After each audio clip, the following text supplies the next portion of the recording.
Hello dear students, जय हिंद। आप पढ़ रहे हैं physics with Rahul Giri.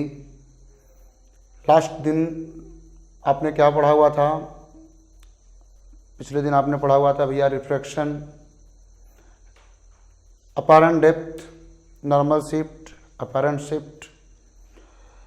Water के अंदर जो फिश है बाहर उड़ती हुई बर्ड को कितनी डिस्टेंस पे देखेगी, या बाहर जो उड़ती हुई बर्ड है अंदर की फिश को कितनी डिस्टेंस पे देखेगी। ये बर्ड फिश की तरफ मूव कर रही है, फिश बर्ड की तरफ मूव कर रही है, तो उनकी रिलेटिव वेलोसिटीज एक दूसरे से क्या होंगी। ये सारी चीज़ें, इनसे रिलेटेड कॉन्सेप्ट्स आपने देखे भैया। आज हम इन्हीं पे थोड़ा सा आगे बढ़ते हैं और रिफ्रैक्शन एट प्लेन सरफेस की ही बात आज भी हम कर रहे हैं। क्या कि माना कि कोई ऑब्जेक्ट है जिसको कोई आदमी देख रहा है, यहाँ पे सीधे इधर सामने आई है ना, इस ऑब्जेक्ट को देखा जा रहा है, लेकिन बीच में अगर ग्लास स्लैब रख दिया जाएगा तो क्या होगा। बीच में ग्लास स्लैब रख दिया जाएगा तो क्या होगा। तो बहुत ही गजब का कॉन्सेप्ट है ये भी। आइए देखते हैं, है ना, ये क्या कॉन्सेप्ट है, कैसे होगा, क्या इसमें करना होगा हमें। हाँ, कि भाई ऑब्जेक्ट जो रखा है उसको कैसे दिखाई देगा, कितने डिस्टेंस पे दिखाई देगा, क्या वो भी अपनी एक्चुअल पोजीशन पे दिखाई देगा, उसकी पोजीशन चेंज हो जाएगी। मीन सोचिए यहाँ पे ना तो मिरर है ना तो लेंस है, लेकिन इमेज का फॉर्मेशन होगा, जैसे रिफ्रैक्टिंग मीडियम में हो रहा था। और रिफ्रैक्टिंग मीडियम में तो आपने देखा होगा ना कि जैसे बाल्टी में पानी भरा हो और पेन को उसमें आधा डिप करो, तो पेन भी दिखता है कि टेढ़ी हो जाती है, आधी जो अंदर पोर्शन है उसकी लोकेशन थोड़ी सी साइड हो जाती है जो बाहर की है उसके कंपैरिजन में। ये रिफ्रैक्शन ही वजह है।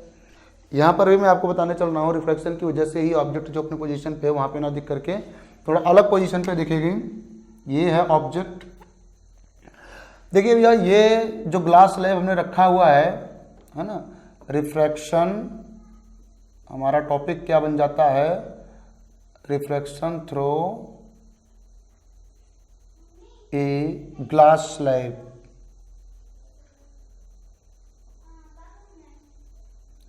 स्लैब मतलब क्या है भैया? स्लैब मतलब ये टू पैरेलल फेसेस से ये कवर्ड है, ये रिफ्रैक्टिंग फेसेस हैं, तो यहाँ पे रिफ्रैक्शन होगा। ये देखते हैं, ऑब्जेक्ट ओ से एक लाइट रे आएगी, ये देखिएगा शानदार तरीके से आप ये अंडरस्टैंड कर सकते हैं। बाहर का मीडियम क्या है, हम एयर मान लें, बाहर एयर है, हाँ, इसका रिफ्रैक्टिव इंडेक्स μ1 जो लिखा जाएगा 1 लिखा जाएगा। और ये क्या है, ग्लास स्लैब है चूंकि, है ना, ये क्या है भैया, ग्लास स्लैब है, इसका रिफ्रैक्टिव इंडेक्स μ2 इक्वल टू μ लिख दे रहे हैं हम लोग। हाँ, ओके। लाइट रे आए, इंसिडेंट हुई, मान लीजिए पॉइंट ए पर, सॉरी पॉइंट ए नाम नहीं दे करके हम इसको नाम को छोड़ देने जा रहे हैं, क्योंकि स्लैब का नाम हम दे रहे हैं A B C D.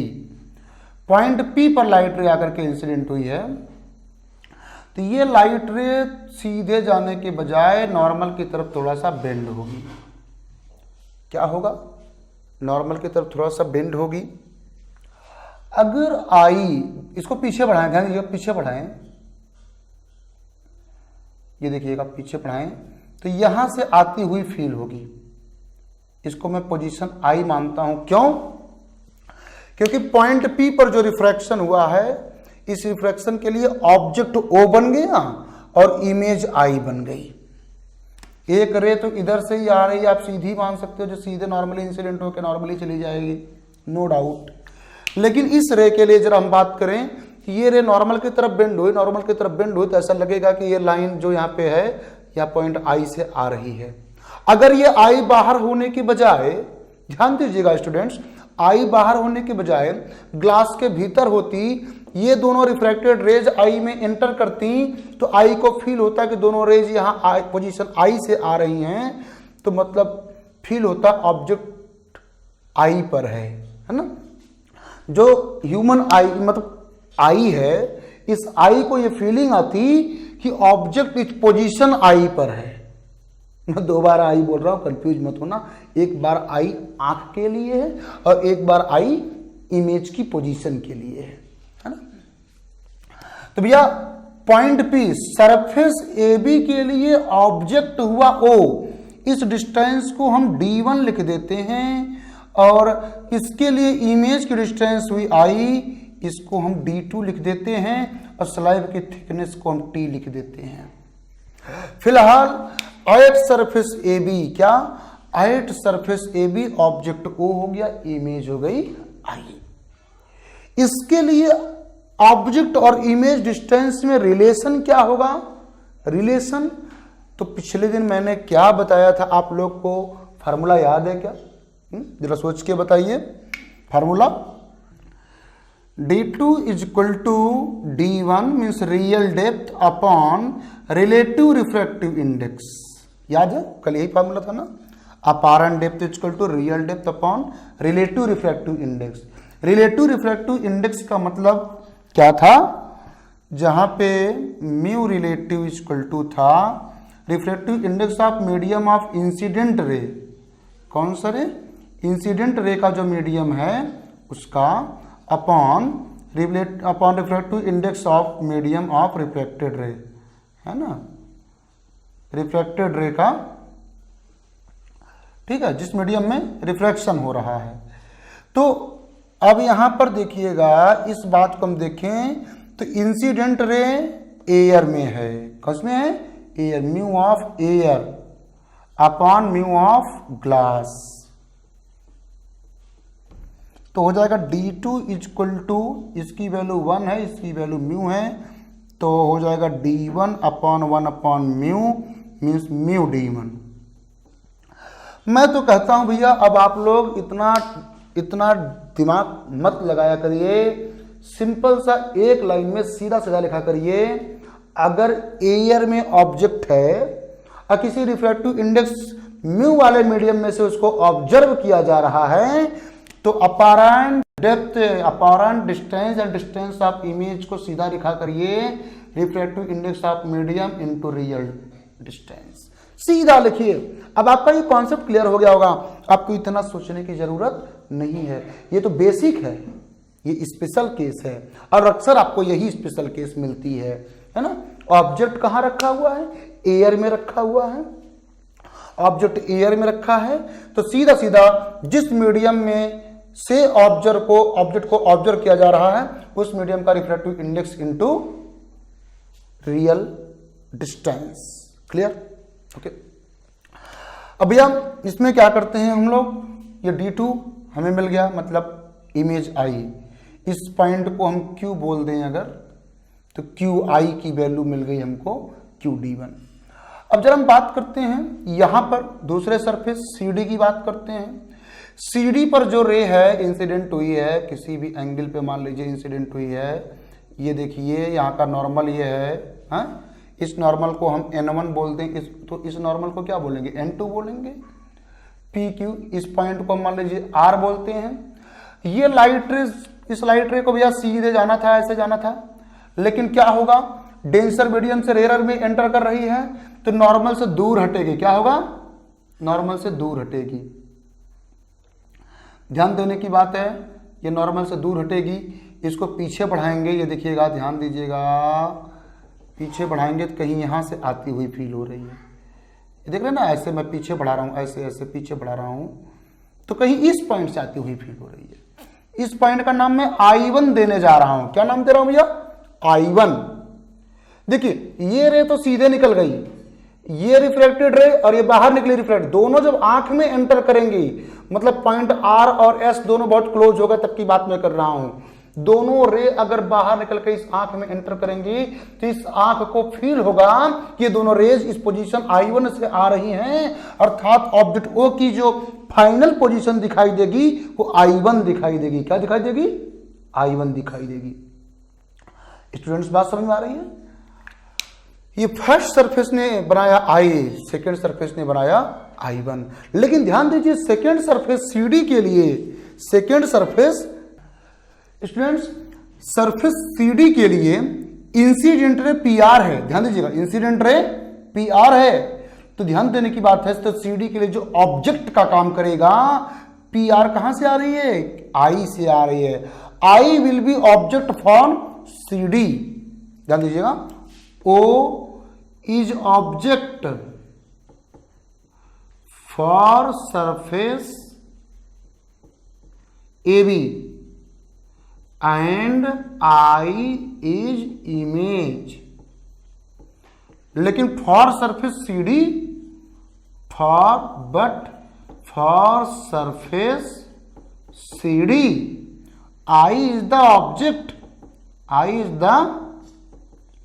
object, and I1 is the image, okay, I1 is the image. Therefore for surface CD at point R हम क्या अप्लाई करने जा रहे हैं भैया, at point R हम क्या बोलने जा रहे हैं, यही फॉर्मूला यूज करने जा रहे हैं, है ना। D2 is equal to mu r into D1 upon mu i. I मतलब refractive index of medium of incident ray, mu r मतलब refractive index of medium of refracted ray. ध्यान दीजिए यहां पर मैं लिखूंगा D2 डैश, D2 डैश मतलब position of image, देखिए यहां पर है ना, मैं इसको ऐसे लिख रहा हूं, ये ऐसे D2 डैश, समझ रहे हैं ना भैया, D2 डैश कहां से भैया, सेकेंड सरफेस CD से, एंड म्यू आर का मतलब है रिफ्रैक्टेड रे कहां भैया, एयर में है, ये वैल्यू 1 है। D1 मतलब ऑब्जेक्ट डिस्टेंस, ये देखिएगा इसको मैं D1 डैश लिखूंगा, क्या लिखूंगा, D1 dash upon mu i, incident रे ग्लास में है तो रिफ्रैक्टिव इंडेक्स ऑफ ग्लास लिखा जाएगा। D2 dash is equal to 1 into D1 dash. D1 dash की वैल्यू कितनी है भैया, ये देखिए D1 डैश मतलब position of I, D1 dash का मतलब भैया पोजीशन ऑफ आई। पहले हम इसी की बात कर लें, D1 dash is equal to आएगा D2 प्लस टी, ध्यान दीजिए D2 प्लस टी, आई की पोजीशन ये है D1 dash, second surface CD से डिस्टेंस ऑफ ऑब्जेक्ट मतलब आई, क्योंकि सेकेंड के लिए आई ही ऑब्जेक्ट है। तो D1 dash equal to D2 plus t, और D2 की value mu D1 equal to mu D1 plus t, ये वैल्यू को हम यहां रखते हैं, तो D2 dash is equal to mu D1 plus t upon mu, तो D2 dash is equal to, divide कर दें अलग अलग, म्यू में cancel, D1 plus t by mu, और अगर D1 की वैल्यू हम x पुट कर दें, क्या, if D1 is considered as x, then position of final image D2 is equal to x plus t by mu। कितनी शानदार बात आपके सामने आ गई है ना। Position of image, final image है ना, when object is seen through a glass slab, then position of final image is x plus t by mu from the second surface CD, from the surface line towards I के सामने जो surface है वहां से distance होगी t plus x plus t by mu। This is apparent distance, क्या है, apparent distance, apparent position of the object, क्या कह लो, पोजीशन ऑफ इमेज। लेकिन शिफ्ट कितना हुआ, शिफ्टिंग इस OI1 की वैल्यू कितनी होगी, है ना, शिफ्टिंग ऑफ इमेज कितनी हुई है, सॉरी शिफ्टिंग ऑफ ऑब्जेक्ट, है ना, shift of object means OI1, इसको अगर हम चाहें तो S से भी लिख सकते हैं, नेम दे दें स्मॉल s, तो स्मॉल s से लिखेंगे अभी, तो OI1 की वैल्यू जो होगी, ध्यान दीजिए position of object minus position of, लेकिन final position minus initial position of image, ये D2 dash minus position of object भैया क्या है, O मतलब x प्लस टी, क्या, D1 plus T minus position of object means x plus T. तो सीधा सीधा अगर हम लिखें, देखिएगा चूंकि ये वैल्यू भी लेफ्ट साइड में है तो निगेटिव साइन कन्वेंशन यूज कर लें अगर हम x plus t by mu minus x plus T. भैया ध्यान दीजिएगा, position of final image x plus t by mu हमने फाइंड कर रखा है। पोजीशन ऑफ ऑब्जेक्ट, भैया इसके लिए भी तो ऑब्जेक्ट यही ना है, यहां से डिस्टेंस मेजर करके कितना आएगा, हाँ? ये डिस्टेंस को हमने ओके को x मान रखा, d1 की वैल्यू हमने x मान रखा है और इधर आगे t है तो x प्लस t है। एक ही पोजीशन s से मेजर किया जा रहा है सारा डिस्टेंस, तो भैया minus x plus t by mu minus x plus T, चूंकि दोनों सब की सब लेफ्ट में तो दोनों डिस्टेंस को हमने नेगेटिव लिखा हुआ है। इसको सॉल्व करिए तो s इक्वल टू आ रहा है minus x plus t by mu minus minus plus हो जाएगा x plus T, minus x plus x cancel हो जाएगा, s इक्वल टू क्या आएगा भैया, s इक्वल टू आ जाएगा t, यहां से और यहां से कॉमन कर लें, है ना, यहां से और यहां से t कॉमन कर लें। सर ये माइनस मल्टीप्लाई होगा तो इसको माइनस कर देगा तो आएगा क्या 1 minus T by mu, 1 minus T by mu. ये भैया शिफ्ट आया, shift in position of the object, मतलब ग्लास स्लैब के थ्रो ए ग्लास स्लैब अगर किसी ऑब्जेक्ट को देखेंगे तो अपनी रियल पोजीशन से ग्लास स्लैब की तरफ इतने की शिफ्टिंग होकर दिखाई देगी। ऑब्जेक्ट अपनी ओरिजिनल पोजीशन पर ना दिख करके नजदीक दिखाई देगी।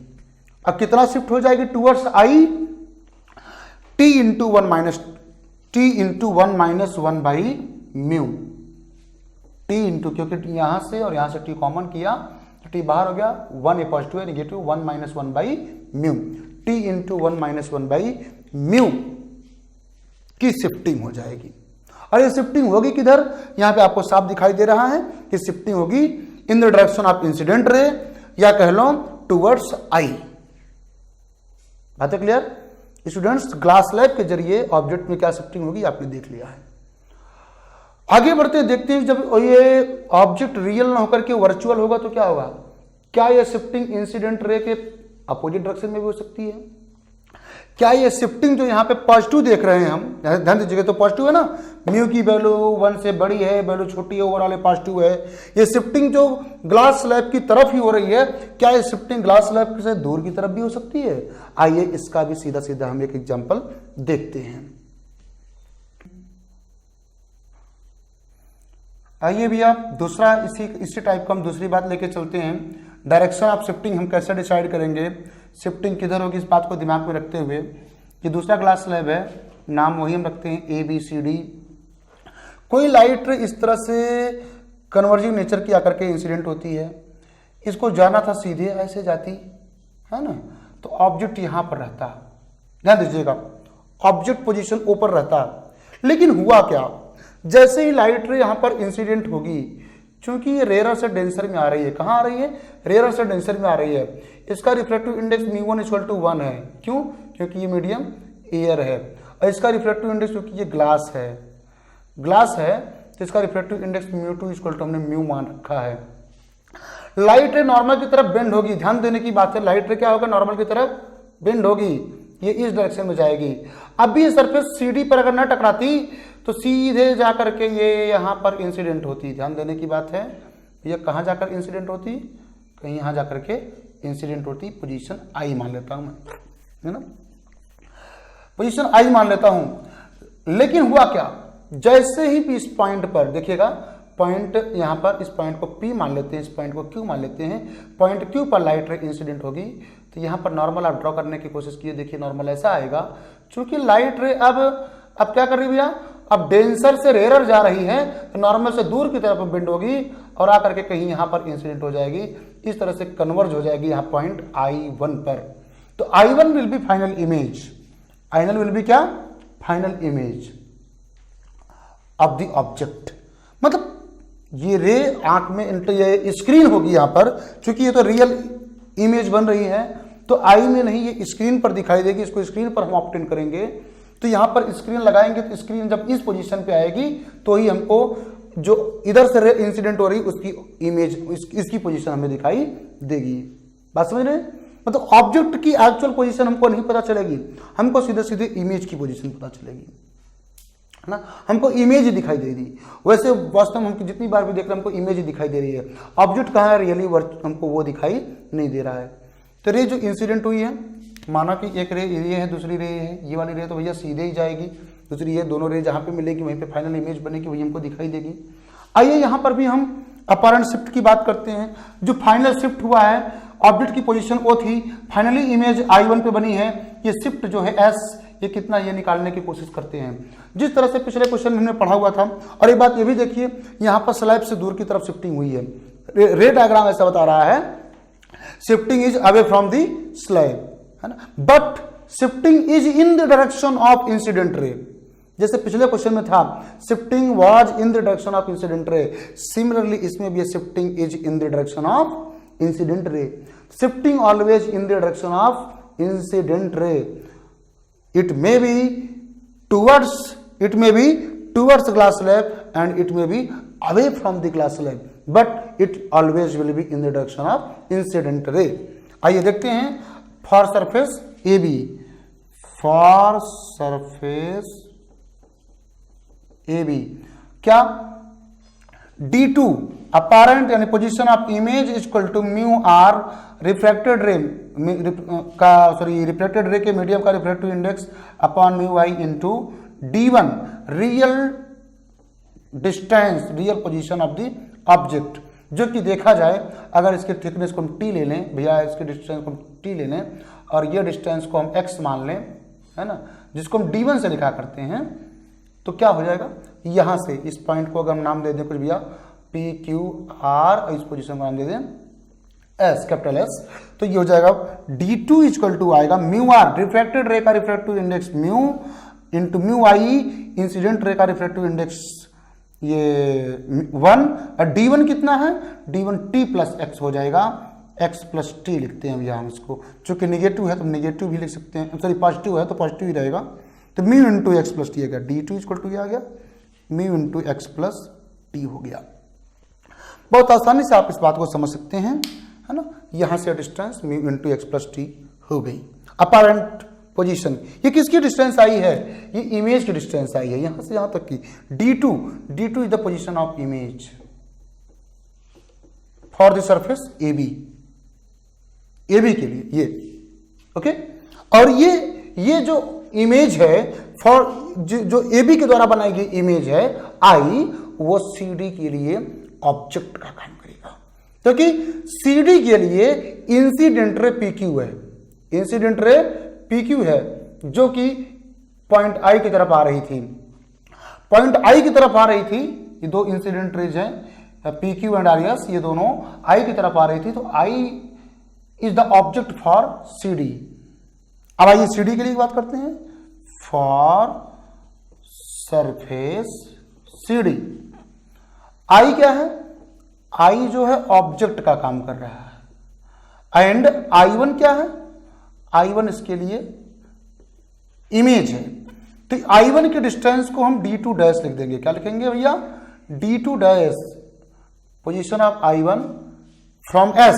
अब भैया सरफेस CD से डिस्टेंस को मेजर करेंगे ना, तो I1 D2 डैश और I ऑब्जेक्ट की पोजीशन को हम D1 डैश से रिप्रेजेंट करेंगे, है ना। तो D2 डैश कहानी वही, फार्मूला हमारा वही रहेगा, mu are upon mu I into D1 dash. तो D2 डैश इक्वल टू क्या आ रहा है, D2 डैश इक्वल टू जो आ रहा है म्यू आर रिफ्रैक्टेड रे के मीडियम का रिफ्रैक्टिव इंडेक्स, तो रिफ्रैक्टेड रे एयर में है, रिफ्रैक्टिव इंडेक्स इसका 1 है, और म्यू आई की value mu, incident ray glass में है, refractive index mu into D1 dash मतलब पोजीशन ऑफ, ये क्या बोलते हैं इसको, इमेज, और इमेज की पोजीशन देखिए जरा,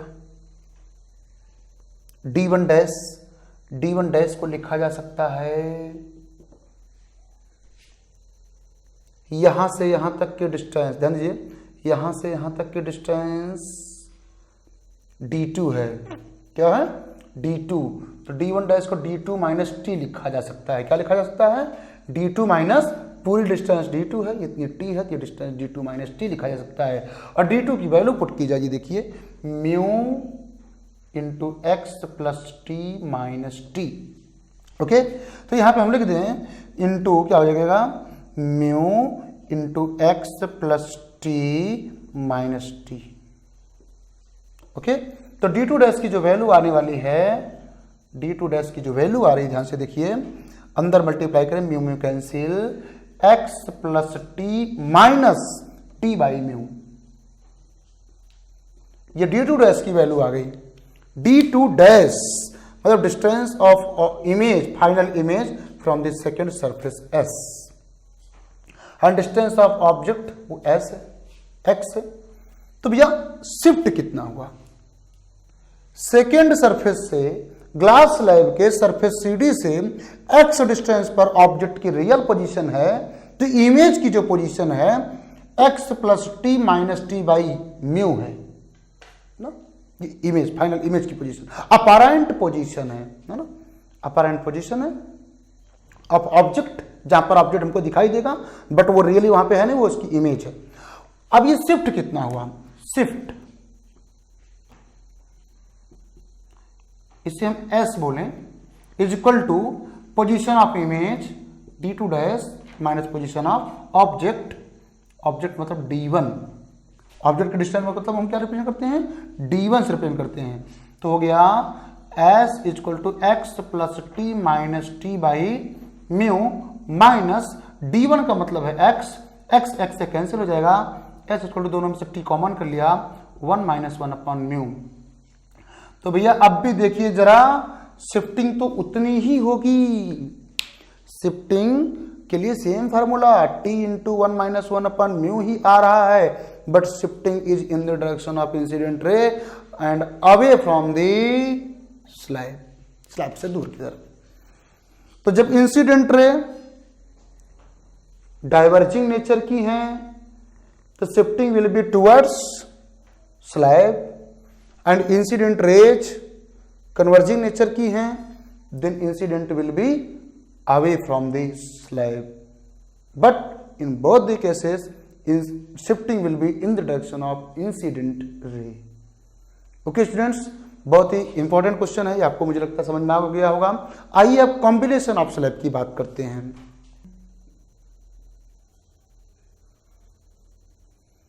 स्टूडेंट्स नेक्स्ट केस है, अब एक ही स्लैब के बजाय कई स्लैब अगर कांटेक्ट में रखे जाएंगे, है ना, कई स्लैब कांटेक्ट में रखे जाएंगे, तब क्या केसेस होंगी, तब कैसे ऑब्जेक्ट दिखाई देगा, क्या शिफ्टिंग होगी। मीन्स अभी माना कि हम दो स्लैब लेके चलते हैं, है ना, दो स्लैब, एक स्लैब ये है और दूसरा स्लैब हमने ये ले रखा है, दो स्लैब हो गए भैया। ऑब्जेक्ट जरा विचार करिए, एक स्लैब का रिफ्रैक्टिव इंडेक्स है म्यू ए, दूसरे स्लैब का रिफ्रैक्टिव इंडेक्स है म्यू बी। ऑब्जेक्ट है at distance x from the surface A B, ये सरफेस है सी डी एंड ये है ई एफ। ऐसे इसको भी सीधा क्रम से कर दें, C D A B C D E F, ये सरफेसेस हैं। रिफ्रैक्टिव इंडेक्स मैंने कहा बाहर एयर है, μ1 इक्वल टू 1 ले लेते हैं, अंदर ये अलग अलग मटेरियल के दो स्लैब्स हैं जो कि एक दूसरे कॉन्टैक्ट में रखे गए हैं, उनका रिफ्रैक्टिव इंडेक्स अलग अलग है, μ ए है μ बी है। ये ऑब्जेक्ट है at distance x from the surface A B. तो आइए अब बताते हैं कि ये कितने शिफ्टिंग पर इसकी पोजीशन क्या होगी। रे डायग्राम बनाया जाए। देखिए मैं पहले सबसे पहले आपको रे डायग्राम बना के दिखा दूं। माना कि ये इंसिडेंट होती है रे आकर के इधर इस तरीके से, यहाँ पे नॉर्मल ये होगा, है ना। सोचिए इसको जाना सीधे था बट ये नॉर्मल की तरफ बेंड होगी, क्योंकि कैसा मीडियम भैया, ये डेंसर मीडियम है, तो इस तरह से नॉर्मल की तरफ बेंड हुई। पीछे बढ़ाएंगे कहीं यहाँ से आती हुई फील होगी। अब इस सरफेस ए बी के लिए ये ऑब्जेक्ट है और ये इमेज है, ओके। और यहाँ पर जब इंसिडेंट होगी ये रे, तो दो पॉसिबिलिटी है। एक पॉसिबिलिटी ये है कि ये डेंसर मीडियम एक पॉसिबिलिटी है ये वाला मीडियम डेंसर हो, दूसरी पॉसिबिलिटी है ये वाला मीडियम रेयरर हो। चलिए माना कि हम मान लेते हैं कि ये मीडियम रेयरर है, तो रे को जिधर जाना था, ये मैं मान रहा हूँ, ऐसा कोई जरूरी नहीं है, जिधर जाना था ये नॉर्मल से थोड़ा सा दूर हटेगी रे और कुछ इधर जाएगी और यहाँ पर आकर के ये इस तरीके से इंसिडेंट होगी। हाँ, ये रे आकर के इस तरीके से इंसिडेंट होगी। पीछे बढ़ाएंगे, यहाँ I2 बना सकते हैं। I2 will be position of image for the surface CD। CD के लिए इंसिडेंट रे ये बन गई PQR। Incident ray PQ, reflected ray QR। PQ कहां से आ रही है? I1 से। ऑब्जेक्ट हो जाएगा I1 और ये QR रिफ्लेक्टेड रे है जो कि जा रही है I2 से, I2 हो जाएगी इमेज। तो CD के लिए object I1, image I2। CD के लिए हो गया। एंड सॉरी, उसके बाद ये EF के लिए क्या होगा? EF के लिए इंसिडेंट रे QR है भैया। ये देखिए डेंसर से रेयर जा रही है, ये अगेन नॉर्मल से दूर हटेगी। इसको सीधे जाना था पर नॉर्मल से थोड़ा दूर हट गई, तो मैं पीछे बढ़ा के देखूं, ये देखिए I, फाइनल इमेज को मैं I से रिप्रेजेंट कर दिया हूं, तो फाइनल इमेज I बनेगी। ये रिफ्लेक्टेड रे है, एक रे जो नॉर्मली इंसिडेंट हुई है सीधे गई है, ये दोनों रेज I में इंटर करेंगी। भाई दिखाई दे रहा है कि इंटर नहीं करेंगी, बहुत दूर दूर है, पर ये दोनों पॉइंट बहुत पास पास हो, है ना, PQR STU, है ना, ये पॉइंट R और U बहुत पास पास होंगे, तो दोनों रे इंटर करेंगी और ऑब्जेक्ट जो कि O पोजीशन पर है फाइनली हमको I पोजीशन पे दिखाई देगा। कहां दिखाई देगा भैया? I पोजीशन पे दिखाई देगा। ये दो ग्लास स्लैब की वजह से हुआ। तीन सरफेसेस यहां पे है जहां पे रिफ्लेक्शन हो रहा है। एक सरफेस है AB जिसके लिए ऑब्जेक्ट O, इमेज I1। दूसरी सरफेस CD, इसके लिए object I1 and image I2। तीसरी सरफेस है EF जिसके लिए ऑब्जेक्ट RQ के according I2 and image I, और यही फाइनल इमेज होगी जो इधर ह्यूमन आई को या ऑब्जर्वर को दिखाई देगी। ओके, इस तरह से ये वर्चुअल इमेज होगी, ह्यूमन आई में सीधे दिखाई देगी, स्क्रीन पर ऑब्टेन नहीं होगी, आई में दिखाई देगी, ऑब्जर्वर आई में दिखाई देगी। ओके, तो आइए देखते हैं कि शिफ्टिंग कितनी होगी, ओ आई की वैल्यू क्या होगी, क्या ओ आई की वैल्यू क्या होगी, शिफ्टिंग क्या होगी। तो हम पहले आयत सरफेस ए बी, कहां आयत सरफेस ए बी, हम फार्मूला यूज करते हैं, क्या भैया फार्मूला होता है हमारा D2 is equal to mu are upon mu I into D1। मैं देखो भैया एक ही फार्मूला हर जगह यूज कर रहा हूं, आप आसानी से समझ सकते हैं। D2 मतलब पोजीशन ऑफ इमेज, इमेज कौन है यहां पर भैया I1।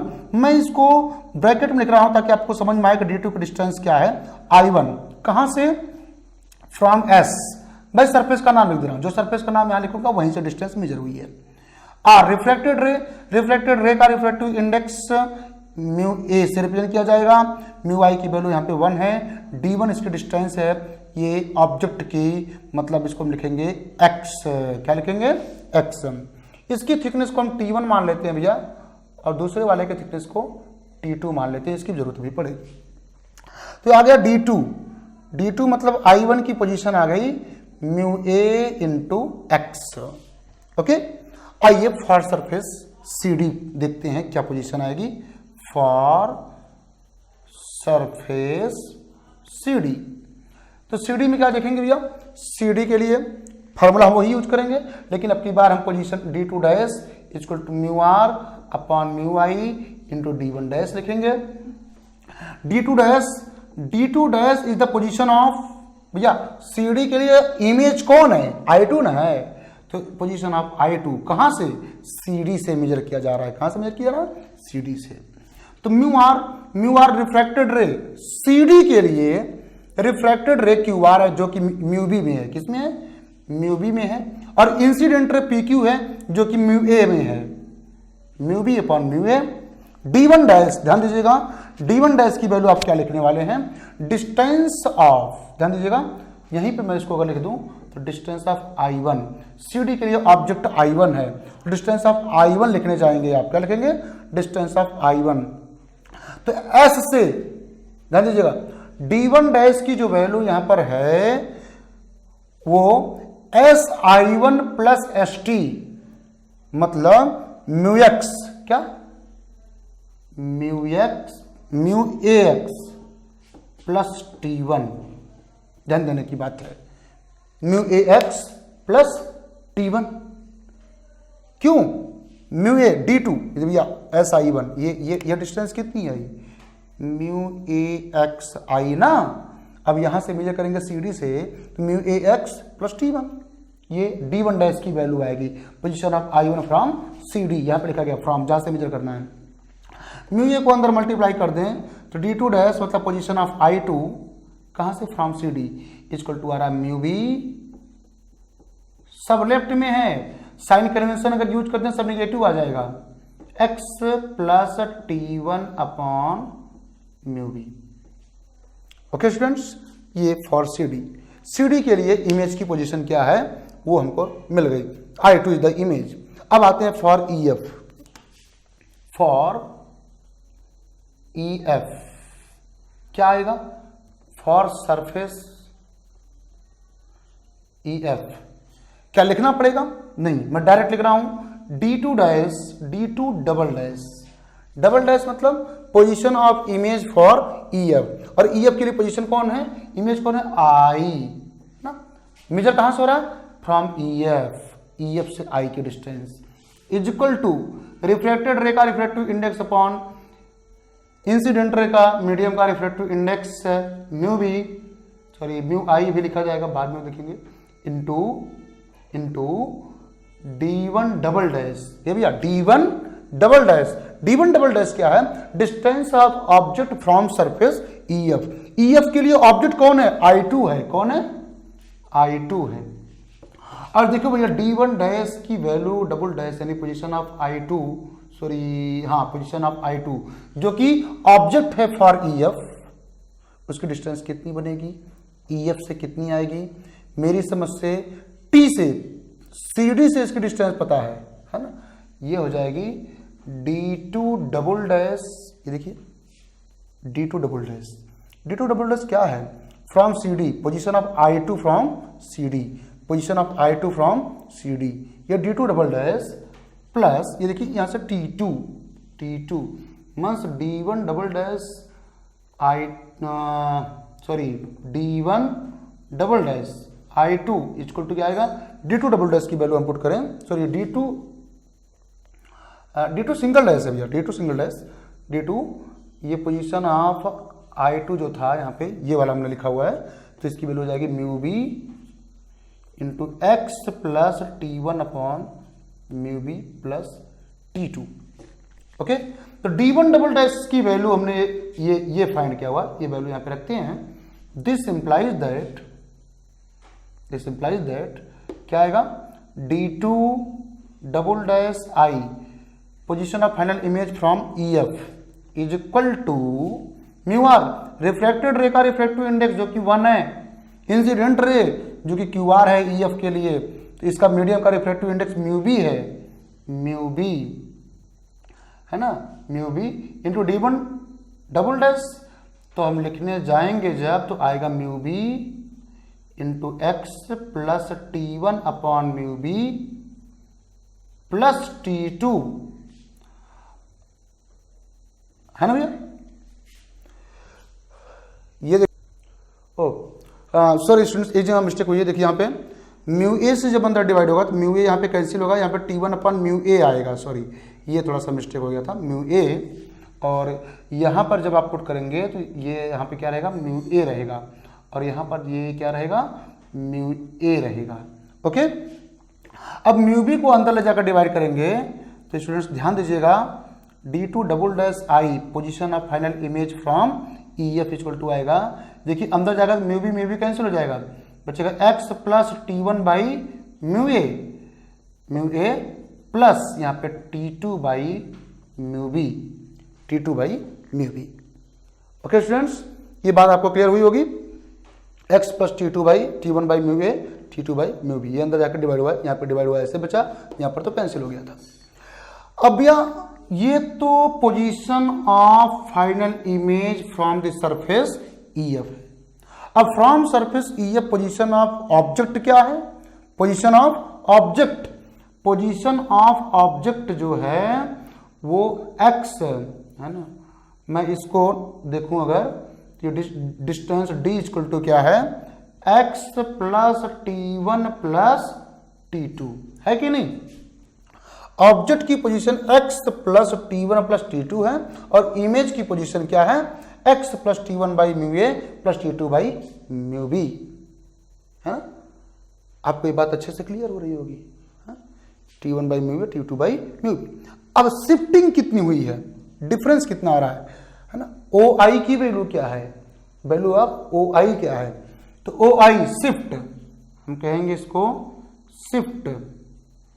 शिफ्ट कितना हो रहा है, इसको हम एस से, स्मॉल एस से रिप्रेजेंट कर लें तो भैया ये हो जाएगा position of object minus position of final image, कहां से, फ्रॉम EF। तो ये हो जाएगा x plus t1 plus t2 minus x minus t1 by mu A minus t2 by mu B. ये x से कैंसिल हो जाएगा, t1 दोनों में से कॉमन कर लेंगे तो 1 minus 1 upon mu A plus t2 दोनों में से कॉमन कर लेंगे तो 1 माइनस 1 अपॉन म्यू बी। क्या गजब का कॉन्सेप्ट निकल के आया स्टूडेंट्स, समझने की कोशिश करिएगा, है ना।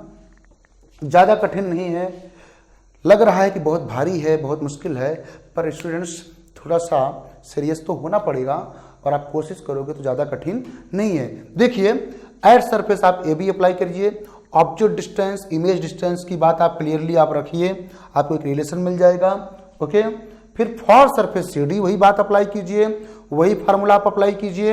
हाँ, डिस्टेंस इमेज कौन है, ऑब्जेक्ट कौन है, इस बात को ध्यान में रखते हुए वैल्यूज को आप पुट कर दीजिए और डिस्टेंसेस मेजर की जाएंगी फ्रॉम सी डी। तो ऑब्जेक्ट डिस्टेंस जो आप यहाँ पे मेजर किए हुए हैं प्लस t1 हो जाएगा, वो वैल्यू पुट कर दिया।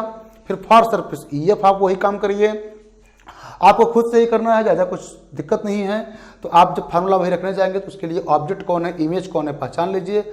I2 object, I image. पोजी डिस्टेंसेस को लिखना है, I2 के डिस्टेंस को लिखना कोई कठिन बात नहीं है, क्योंकि I2 की डिस्टेंस फ्रॉम T हमको यहाँ पे पता चल चुकी हैं, उसी में T2 ऐड कर देंगे, तो डिस्टेंस ऑफ ऑब्जेक्ट मिल जाएगी, जो कि इजीली हम पुट कर दिए हैं। उसके बाद ये ऑब्जेक्ट की डिस्टेंस यहाँ पुट कर देंगे और सॉल्व करेंगे तो हमको ये डिस्टेंस ऑफ इमेज हमको मिल जाएगी। और distance of image from EF है, distance of object from EF निकालेंगे D इक्वल टू तो आएगा x plus t1 plus t2, इनके डिस्टेंसेस का डिफरेंस ले लेंगे तो शिफ्ट आएगा। शिफ्ट लेते समय ध्यान दीजिएगा स्टूडेंट्स, हमने किया क्या है, object distance minus image distance किया हुआ है और हमने अपने यहाँ पे फिगर से दिखाया हुआ है कि displacement in the direction of incident रे हो रहा है, उसके अकॉर्डिंग फॉर्मूला आ गया है। फार्मूले को देखकर साफ पता चल रहा है कि अगर सेकंड स्लैब ना होता, तो फर्स्ट स्लैब, सेकंड स्लैब ना होता तो ये टर्म ना होता, अरे भाई सेकंड स्लैब ना होता तो यहाँ पे एयर होती, रिफ्रैक्टिव इंडेक्स म्यू बी की वैल्यू 1 होती, 1 अपॉन 1 माइनस 1 0, ये टर्म 0 हो जाता, ये टर्म ना होता। तो सिंगल स्लैब की वजह से रिफ्लेक्शन जो होता है उसकी वजह से शिफ्ट ये होती। और उसी प्रकार से अगर फर्स्ट स्लैब ना होता, सिर्फ सेकंड वाला होता, तो ये टर्म इसमें ना होता, सिर्फ ये होता, है ना। मीन्स दोनों के कॉम्बिनेशन की वजह से जो शिफ्टिंग हो रही है, इंडिविजुअल की वजह से होने वाली शिफ्टिंग के सम के बराबर है, इक्वल है। ये इंडिविजुअली जो शिफ्टिंग करने वाली हैं, ये स्लैब्स इंडिविजुअली अकेले जितनी शिफ्टिंग करती, दोनों मिल करके उसके सम के बराबर शिफ्टिंग कर रही हैं। ध्यान देने की बात है ना, ज्यादा इसमें कोई कठिन बात नहीं है। क्या ध्यान देने की बात है, दोनों अकेले जितना करती तो दोनों को जोड़ दिया गया है, साथ में रखा गया है, तो तब जो शिफ्टिंग हो रही है इंडिविजुअल्स की शिफ्टिंग के सम के बराबर है, इक्वल है। तो स्टूडेंट्स इसी प्रकार से हम एक फार्मूला ड्राइव कर सकते हैं, जब n रिफ्रैक्टिंग मीडियम्स एक दूसरे के पैरेलल में रखे गए होंगे कांटेक्ट में, और तब उन मीडियम के एक पार्ट से दूसरे पार्ट की तरफ ऑब्जेक्ट को देखेंगे तो क्या अपारेंट पोजीशन ऑफ ऑब्जेक्ट होगी और शिफ्टिंग कितनी होगी। जैसे देखिए इस फार्मूला में देखिए दो मीडियम है, T1 thickness, T2 thickness, refractive index of one medium with respect to surrounding, refractive index of second medium with respect to surrounding है। ऐसे n मीडियम रखे जाएंगे तो जो अपैरेंट पोजीशन ऑफ इमेज है ना, अपैरेंट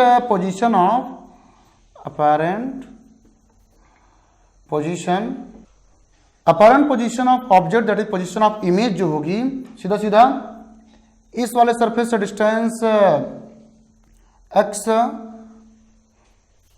x मतलब यहां पर क्या लिया जाएगा, T1 अपॉन μ1 रिलेटिव, क्योंकि भैया यहां पे सीधे स्टार्टिंग इससे हो रही, क्यों, क्योंकि पिछले केस में क्या था, पहले जिस मीडियम में ऑब्जेक्ट रखा था वो मीडियम एयर थी, एयर का रिफ्रैक्टिव इंडेक्स 1 होता है, तो माना जाएगा कि x अपॉन 1 लिखा जाएगा, तो उसी के अकॉर्डिंग T1 अपॉन μ1 रिलेटिव मतलब refractive index of this medium with respect to surrounding यानी medium of observer, T1 plus second term ये देखिए T2 थिकनेस अपॉन इसका relative refractive index second medium का μ2 रिलेटिव प्लस ये T3 उसकी thickness upon उसका relative refractive index T3 upon μ3 relative plus so on, ऐसे n medium है, n की थिकनेस अपॉन μn रिलेटिव, जहां पे μ1 रिलेटिव का मतलब क्या हुआ, रिलेटिव का मतलब हुआ refractive index of medium 1 with respect to refractive index of medium of observer, है ना। μ2 रिलेटिव का मतलब भी क्या हुआ, refractive index of medium 2 with respect to medium of observer, है ना। इस तरीके से इसका मतलब हुआ। और शिफ्टिंग कितनी होगी, n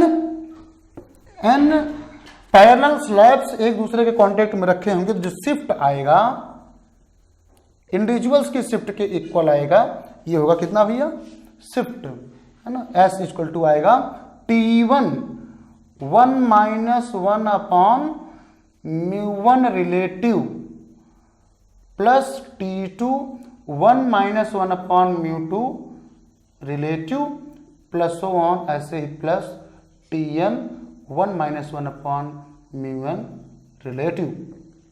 इस तरह से जितने भी मीडियम एक दूसरे के कांटेक्ट में इस तरह से पैरेलली रखे गए होंगे, सबकी इंडिविजुअल शिफ्टिंग को हम सम कर लेंगे, ऐड कर लेंगे, तो टोटल शिफ्ट कितना होगा वो मिलेगा, यानी इमेज की position distance of image from the object कितनी होगी हमको मिल जाएगा इस फार्मूले से।